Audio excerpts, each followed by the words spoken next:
Some even link a Masonic conspiracy to the most notorious murderer of all time. I suppose one of the areas where we have and continue from time to time to be brought into conspiracy theory is the Jack the Ripper saga.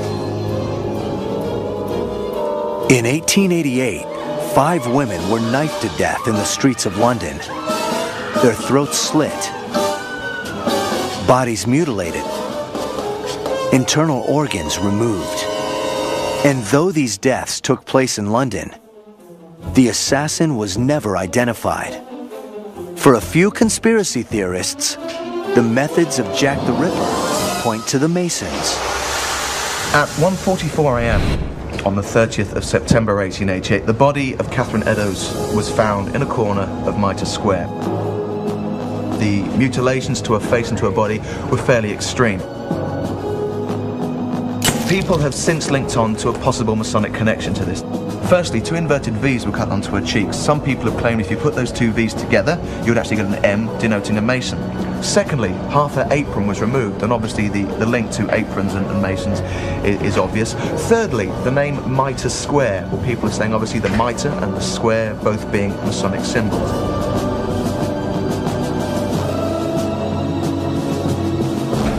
And according to the conspiracy theory, when the police entered the picture, the Masonic connection only deepened. At 2:55, just an hour and 10 minutes after the murder of Catherine Eddowes in Mitre Square, PC Alfred Long was walking up Goulston Street. He found half a white apron. Jack had cut it away from the body and used it to wipe his knife clean and wipe his hands whilst running away from the murder scene. But it was what was found next to the apron that's since become the stuff of legend. There was an inscription apparently left on the wall, and it was something to the effect that it was the Jewes, J-U-W-E-S, that did it.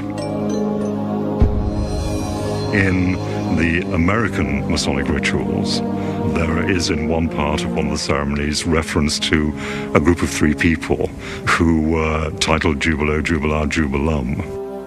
These 3 so-called Jews were the men who wanted to force the secrets of a master Mason from Hiram Abiff.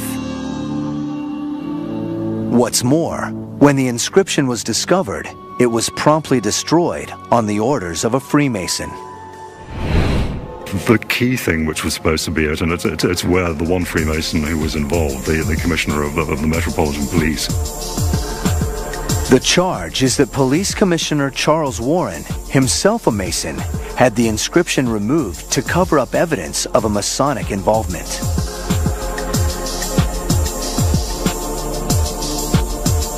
But why would a Mason go on such a killing spree? There are a number of writers who have claimed that this was a Masonic conspiracy for a number of different reasons, but generally a conspiracy to preserve the status quo. That status quo was the position of Prince Albert Edward, grandson of Queen Victoria. Allegedly, he had an affair with a prostitute named Annie Crook, who became pregnant. 4 of her fellow streetwalkers knew of this, so all 5 women were murdered to keep the pregnancy secret.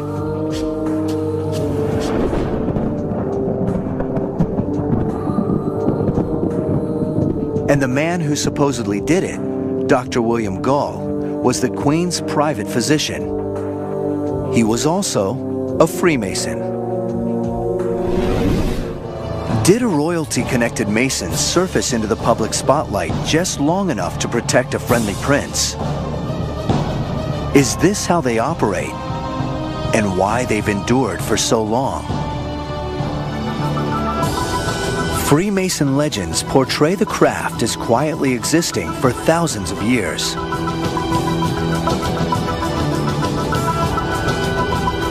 But modern speculative Freemasonry came into being at a very particular time and place. A critical period in history that saw the fall of kings and the rise of what some fear is a new world order. How did the modern fraternity of Freemasons begin? and why do they keep secrets from the outside world? I'm Jim Mars, and I am not a Mason. Although Freemasonry is outwardly a very benign and philanthropic organization, there are dark sides to it. My name is Stephen Tsoukalis, and I'm not a Mason. If it were a secret society, many of us would not know about it. It's not a secret society in that sense, but it is a society with secrets. The modern Masonic movement is usually recognized as having started in 18th century England. The Grand Lodge of England was founded in 1717 in London. Near St. Paul's Cathedral, a group of gentlemen convene at a pub called the Goose and Gridiron and formally pledge their allegiance to a club they call the Freemasons. While the original operative Freemasons were the stonecutters of the Middle Ages, this new Masonic order is made up of merchants and aristocrats who indulge in secret passwords and costume dramas.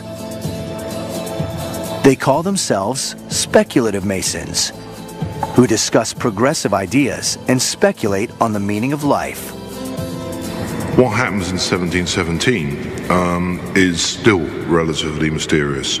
We've only got one broadly contemporary account of the foundation of the Grand Lodge. There are no reports in contemporary newspapers. Freemasons have a long tradition of secrecy. Some of the original secrets of the Freemasons were the operative secrets. They knew how to cut stones so it would be as strong as possible if they put it across a lintel. They knew how to make arches. Very importantly, they knew how to make squares. Getting the best jobs meant proving you were a member of the craft. The stonemason who is travelling from one building site to another, how is he going to identify himself to someone else that he is a stonemason? Well, he's got handshake, and this only shows that they are stonemasons. The operative tradition of keeping trade secrets carried over to the speculative Masons, who established handshakes, passwords, and rituals to create a sense of membership in their club. Just a few years after the meeting at the Goose and Gridiron, the Freemasons had hundreds of members, several branches called lodges, and a written constitution filled with fantastic symbols, signals, tools, and hand clasps. Even their own alphabet. They eventually devise a hierarchy of novice Masons, master Masons, and Grand Masters.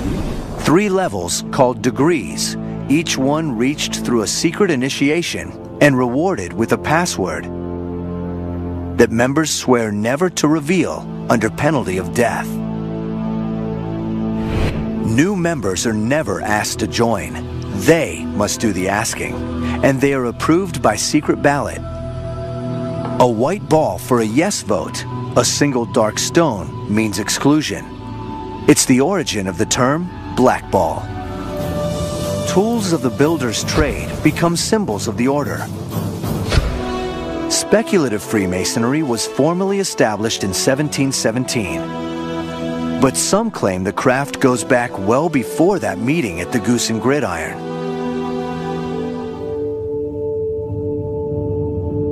Just 7 miles from Edinburgh, Scotland, on the estate of one of the great Scottish clans, stands Rosslyn.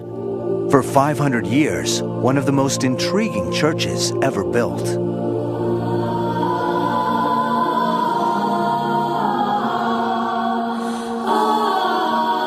Rosslyn is so full of strange symbols, observers have found links between this church and everything from the Masons to Solomon to the Templar Knights, whom legend says fled to Scotland once they were disbanded.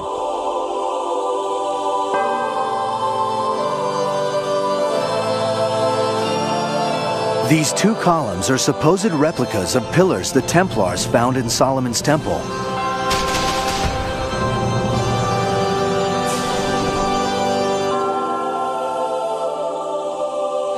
Some claim the symbolism of Rosslyn links all these stories and even points the way to the Holy Grail.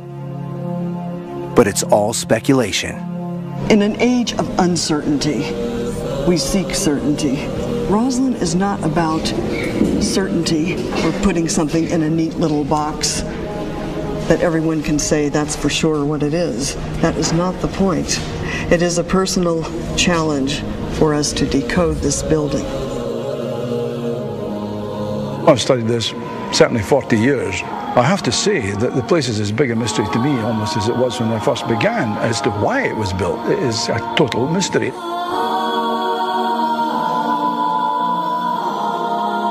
William Sinclair was the Masonic Grand Master of Scotland, and a favorite theory says he was a descendant of the Templar Knights. According to the legend, after their destruction by Philip of France in 1307, some of them retreated to Rosslyn to preserve their secrets in ritual and in stone, and to nurture their hatred of the French crown. Centuries passed. In the 1700s, they allegedly re-emerged as the Freemasons. And in 1789, after 5 centuries in hiding, they retaliated against the King of France by igniting the French Revolution. Or so the legend goes. It was an event unprecedented in history, the overthrow of a sitting king. Certain royals, who couldn't accept that the people could stage such a revolt, decided that the revolution had been a Masonic act of revenge. This is the origin of all modern conspiracy theories, the terrifying idea that history is made in secret.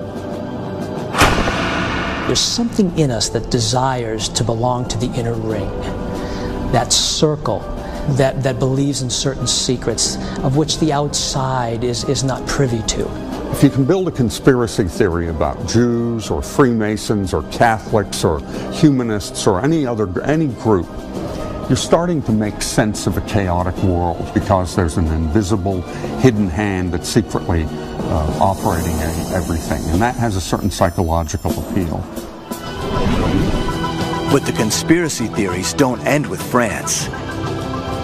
Even more ambitious is the idea that the Masons established an entirely new country of their own, the United States. It is one of America's great ironies that the leadership of a country founded upon the principles of liberty and open government is deeply entwined with a cryptic club where modern men masquerade as ancient kings. It's been this way since the beginning. It's December 1773. In a Boston tavern, a group of wealthy businessmen hold a secret meeting. Among them, Paul Revere and John Hancock. Both are Freemasons. The inn is a Masonic hangout. Tonight's agenda, however, is not ritual, but revolution. For years, these upper-class colonists have initiated members by acting out strange costume dramas. Now, fed up with English taxes, they dress up to initiate a new nation. They disguise themselves as Mohawk Indians, sneak aboard a British merchant ship, and dump a cargo of tea into the harbor.